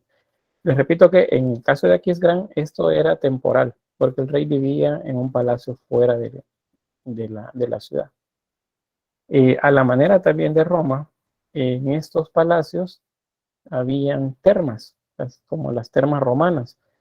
Eran espacios igual, espacios públicos en los que se podía tener acceso a agua al tiempo, agua un tanto fría y agua más caliente, porque la idea era imitar pues todo aquello que consideraban ellos que eran beneficios que habían tenido los romanos. Esta es la capilla de Aquisgrán, es una de las famosas de la época también por la forma que tenía. Era como una rotonda, y en estos espacios también estaba la zona del monasterio. Acá. Esto otro que vemos por acá tenía que ver con alguna de las funciones de los monjes en los monasterios, que era la de la asistencia médica. Es decir, eran como primitivos hospitales. No recibían atención médica al 100%, ¿verdad? Sino que era una manera de darle consuelo espiritual y un poco de salud a las personas que llegaban con algún mal, y eran los monjes los que los atendían en esa región. Entonces, eran todos los servicios que daba la iglesia, porque acuérdense, la idea es que se imite como fue Roma, ¿verdad? Con todos los beneficios que la gente pudiese tener, para que la gente se sintiera que vivía realmente en un lugar muy diferente al que estuvieron acostumbrados durante mucho tiempo. Aquí está la capilla palatina del Palacio de Aquisgrán. Esta es la planta arquitectónica, perdón. Y tenemos un octágono en la zona central. Este es un ambulatorio. Tenemos el cabecero acá con un ábside y pues presbiterios aquí a la par, en lugares donde se ubicaban tanto oficinas como también pequeñas capillas. Esas son capillas también de alrededor, y la forma de cruz griega. Ahí creo que se percibe la cruz acá. Hay una cruz acá, es un hexadecágono, dice, es el término para esa forma. Y aquí pues un diagrama que nos muestra cómo era un edificio pues en 2 niveles. Acá el ambulatorio es este espacio donde la gente podía caminar. El cabecero es este, les recuerdo, donde es el ábside. Y pues la gente caminaba alrededor. Acá se podía accesar al espacio donde habían emisarios del rey. El rey estaba en la segunda planta, acá, y tenía como su despacho donde estaba su trono y toda la gente que le servía, y él recibía ahí a la gente más importante, y los funcionarios de él recibían al común acá en la parte inferior. O sea, cómo funcionaba pues ahí la idea de ese palacio de gobierno y la capilla. En cuanto a la escultura, pues no hay tanta decoración en relieve en el edificio. El edificio se vuelve más decorativo en cuanto al material con el que está construido. O sea, por ejemplo, cubiertas de mármol, más que pinturas o algo más que puede haber en las paredes. La escultura es igual, los elementos simbólicos o el desarrollo de escultura en los capiteles pues se va dejando un poco de lado y únicamente queda la parte decorativa propiamente dicho de, de, del- de la, de la zona del capitel. Pero pues sabemos a partir de los vestigios que hay de escultura en relieve que la imagen, especialmente del emperador Carlomagno, se utiliza como propaganda. Igual el modelo romano, ¿verdad? Que los emperadores romanos utilizaban pues el arte como una manera de promoverse políticamente. Siguen los modelos romanos, pero sin llegar al nivel de perfección anatómico ni de detalles. Sigue siendo un tipo de imagen figurativa la que vamos a encontrar. Se utiliza también la técnica de la cera perdida, especialmente en las construcciones de esculturas en metal, que sería bronce principalmente, y la intención que se hace es del retrato y de buscar lo real o lo realista, pero pues no se logra al 100%. Aunque es la intención que tienen, pues no hay manera de que lo vuelvan a hacer tanto como lo hicieron los romanos o los griegos. El centro de todo es Carlomagno, es la figura de él como sucesor de emperadores y el nuevo Constantino, como se hacía llamar él. Era un nuevo Constantino, así como Constantino, el que estableció el cristianismo como religión oficial del imperio y el que trató de unificar también al imperio, pues así se veía él. Y así se mostraba dentro de artículos dentro de uso dentro del imperio. Por ejemplo, aquí tenemos una moneda de Carlos como emperador.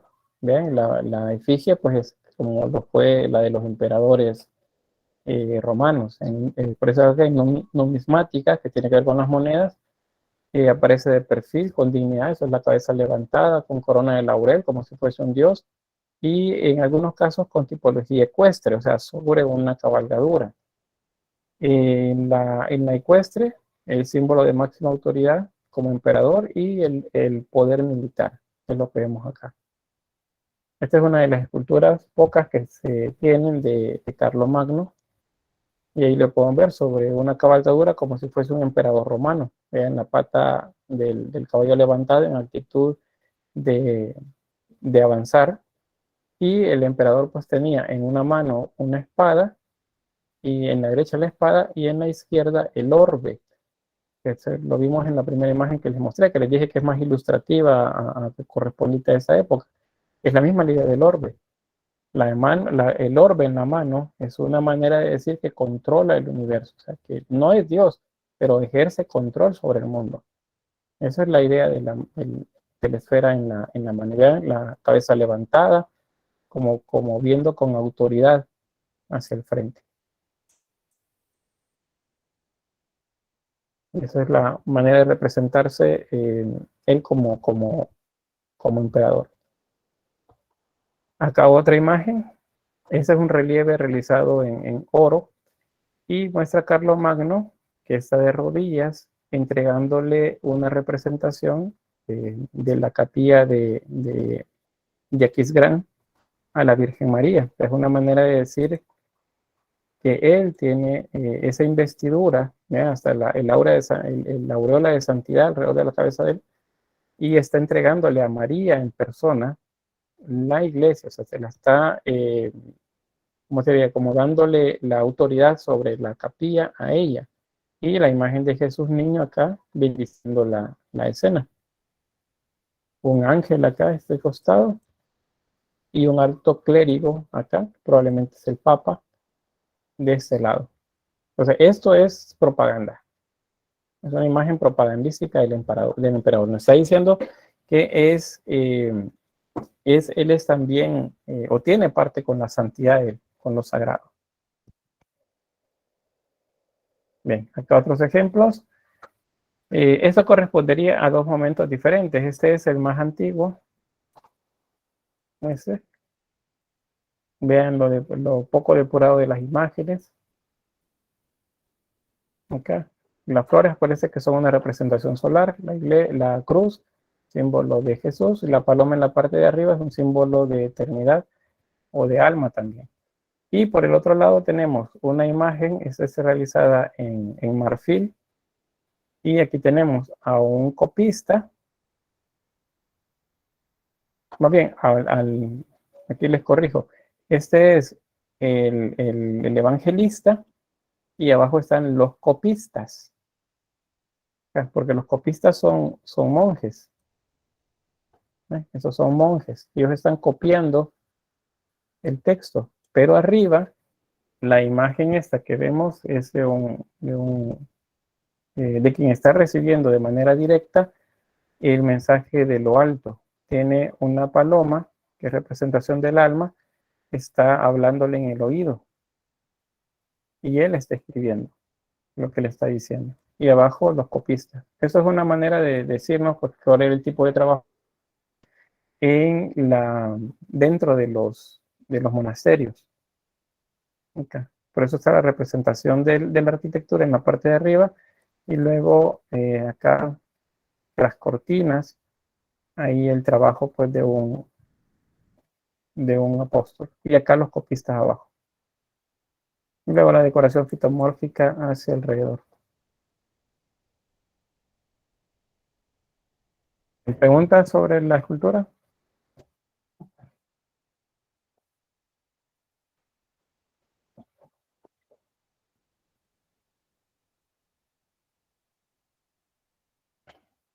¿Sí, Manuel? Podemos decir que no era tan usual la imagen como bulto redondo ni nada en esa época, ¿verdad? Sino que era más usual hacer imágenes así, ¿no? Sí. Porque quizás se gastaba menos material también, si lo vemos así.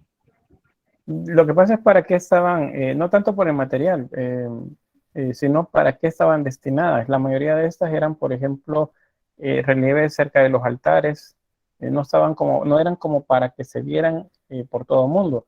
La imagen anterior, esta, sí es un poco más pública, pero seguramente estaba dentro del palacio, para que la gente viera ahí al emperador, todo orgulloso, pues vestido como militar.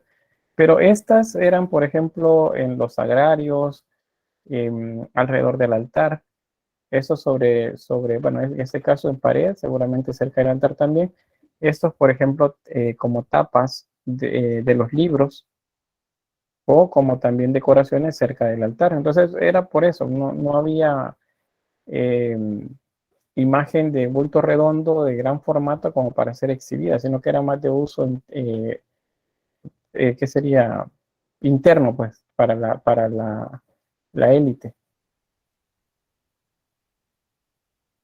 Voy a avanzar, tenemos 15 minutos todavía. La pintura carolingia. Y en este caso sí hay un poco más de trabajo, pero vinculado al trabajo de los copistas, el que se está haciendo de los monasterios, porque acuérdense, aquí ya hay monasterios. Y los monasterios sirven para tanto formar a los nobles como también formar a los sacerdotes. Entonces se necesita de libros y esos libros pues se copian ahí. Hay un libro, hay que copiarlo, entonces se hacen las copias necesarias para que haya suficiente disponible para que se revise. También en los monasterios se centra el conocimiento, entonces se convierten prácticamente en bibliotecas. O sea, es falso que en la Edad Media se quemó todo lo que había de libros antiguos, no, simplemente se almacenaron de manera que solo una pequeña parte de la élite tuviera acceso a ellos, pero no es que se quemaron completamente. Y hubo necesidad, o había necesidad de estar haciendo estos libros o códices. Y dentro de ellos es que encontramos también el desarrollo de arte, porque las pinturas, tanto de temas profanos como sacros, pues son realizadas dentro de ellos. Y comienzan a aparecer también personas a las cuales se les dedicaba la pintura. Pueden ser monjes, obispos, el mismo rey, o las imágenes de los apóstoles, por ejemplo. Como Alejandro dice, ¿por qué se quemaron o cómo se quemaron? No, dije que no se quemaron. Y la gente piensa que se quemó todo el conocimiento, ¿verdad? Todos los libros que se produjeron durante el periodo romano o griego, todo eso se quemó. Porque se consideraba contrario a la religión, pero no fue así. Mucho se concentró adentro de los ¿cómo se llama? Dentro de los monasterios.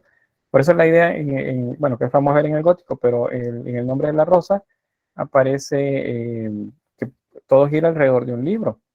Y cuando accede al lugar donde está el libro, pues el personaje principal, pues se siente como muy alegre, pues al encontrar esa cantidad de libros en ese lugar. Lamentablemente no va a poder tener acceso a ninguno de esos porque le dan fuego a toda a todo el monasterio, incluida la biblioteca. Pero esos libros estaban ahí, o sea, ahí es donde se concentraban. Poco a poco fueron saliendo de esos lugares, pero ya en periodos posteriores. Durante la Edad Media, muy bien, ahí se concentraban.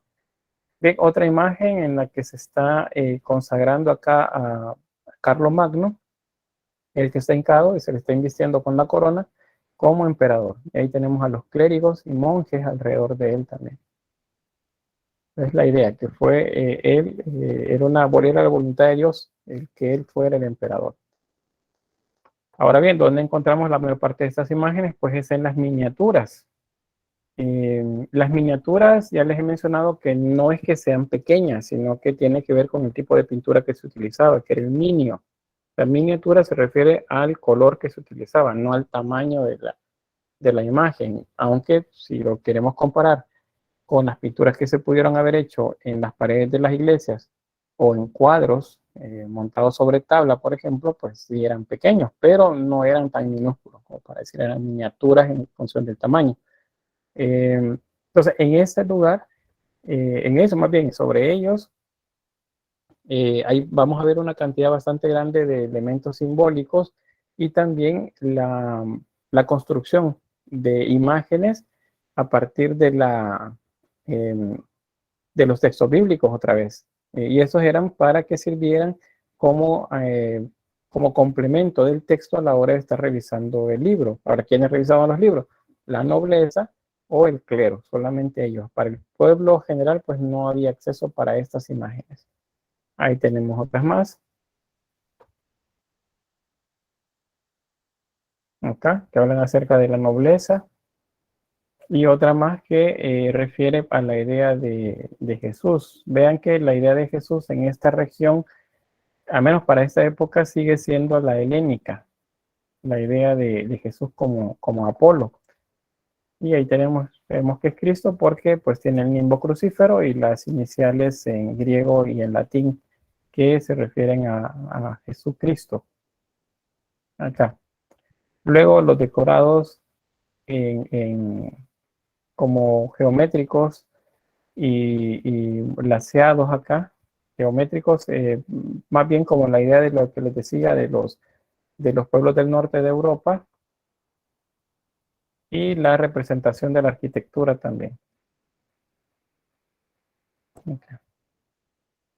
Son colores planos, hay un predominio del dibujo por sobre la pintura. Cuando les diga que hay predominio del dibujo sobre la pintura, significa que hay mucho delineado. Se delinea prácticamente todo. Y cuando se dice hay un predominio de la pintura sobre el dibujo, significa que hay pocas líneas. Que la mayor parte de líneas se desarrollan a partir de contrastes de color. No como en este caso que todo está delineado. Okay. Cada vez que aquí ven nosotros, ese es predominio del dibujo sobre la pintura. Porque todo está delineado.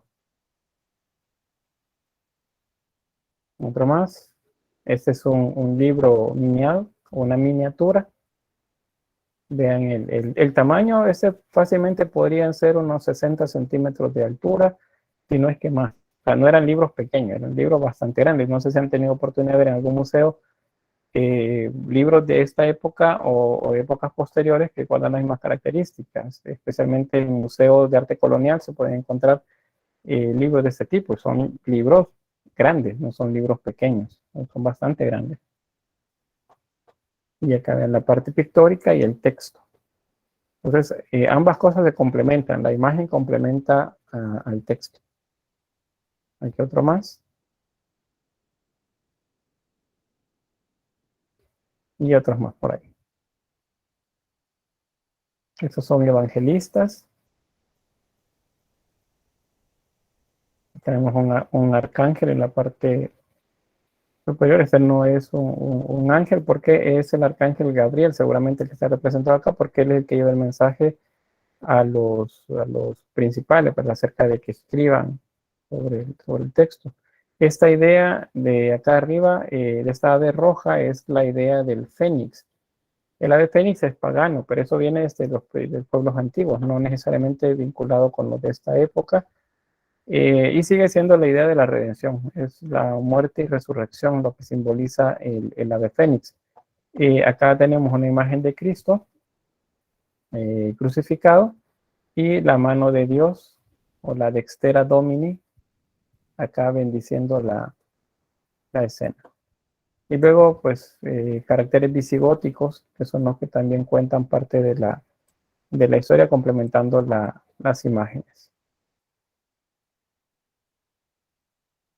Ahora, hay 4 escuelas principales.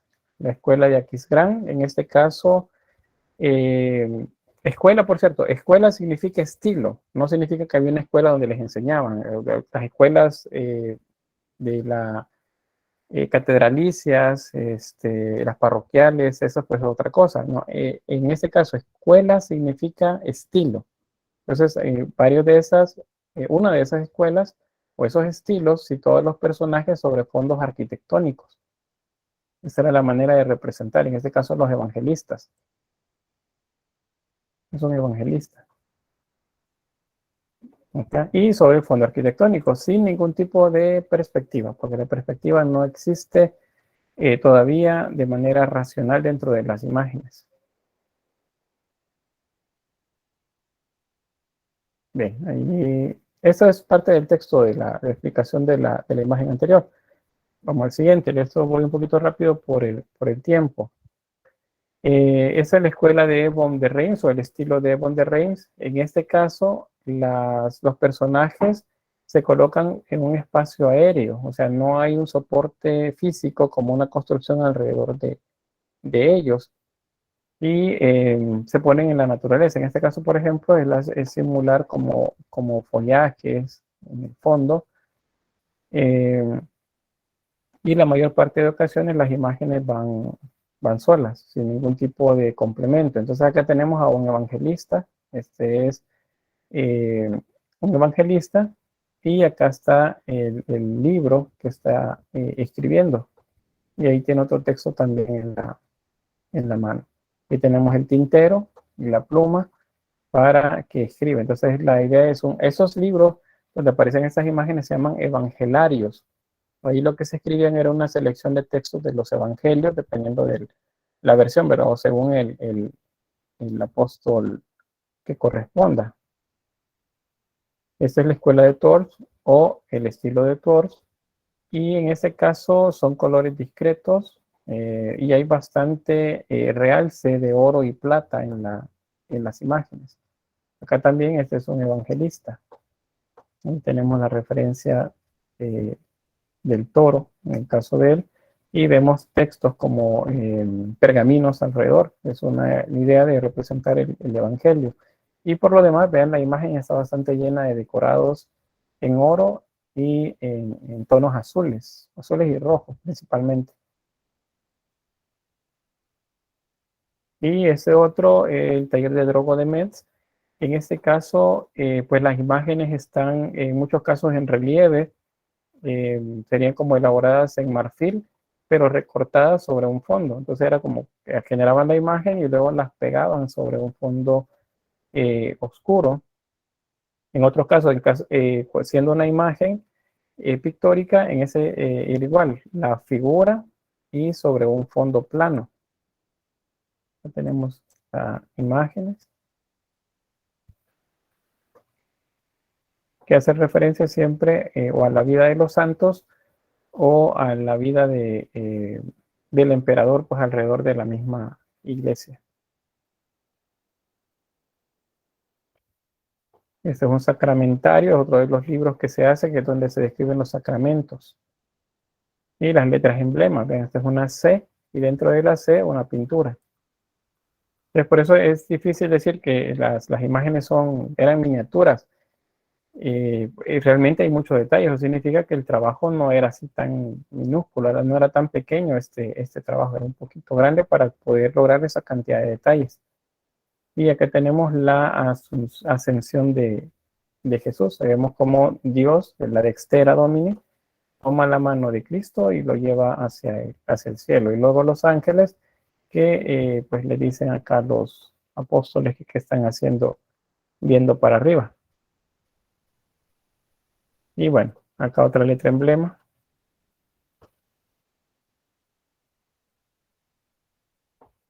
Y ahí los detalles de decoraciones celtas acá. Esto nos recuerda bastante la lacería de los musulmanes, pero no es tan vinculante a los musulmanes porque el Imperio Carolingio mantuvo a raya a los musulmanes, o sea, no hubo mucho contacto eh, cultural así, acá, sino que esto es la idea de los celtas, los que introdujeron este tipo de decorados. Y bueno, el tipo de letra, acuérdense, visigótica. No voy a poner un examen que es letra gótica, es visigótica. Ese es el término correcto para ellas. Y bueno, a lo largo del Imperio Carolingio, pues no fue eterno. La vida de Carlos Magno, pues es finita, es decir, que tenía fin. Y entonces a la muerte de él, pues él dejó el territorio entre sus hijos, Ludovico Pío, luego Lotario, Luis el Germánico y Carlos el Calvo, y ahí se dividió el territorio y poco a poco, pues, entre guerras entre ellos, por bien que controlaba mayor parte del territorio y la nueva realidad que fue apareciendo en los siglos que venían, entonces, pues, terminó el imperio carolingio sin que se haya vuelto a la hegemonía romana como lo pretendió Carlomagno acá, sino que al final el territorio otra vez quedó dividido en segmentos, que son estos que vemos por ahí. Y bien, ahí terminamos entonces el tema. No sé si hay preguntas.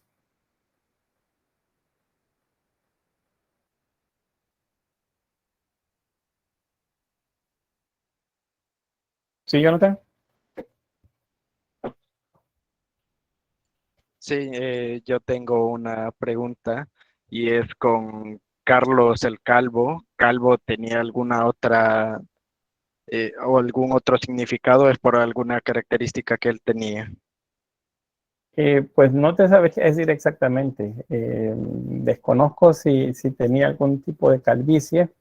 Sin embargo, los apodos, que son los que eventualmente se convierten en apellidos, tienen que ver con características físicas, pero desconozco si esta era una característica física o solamente era el apodo que se le daba a él.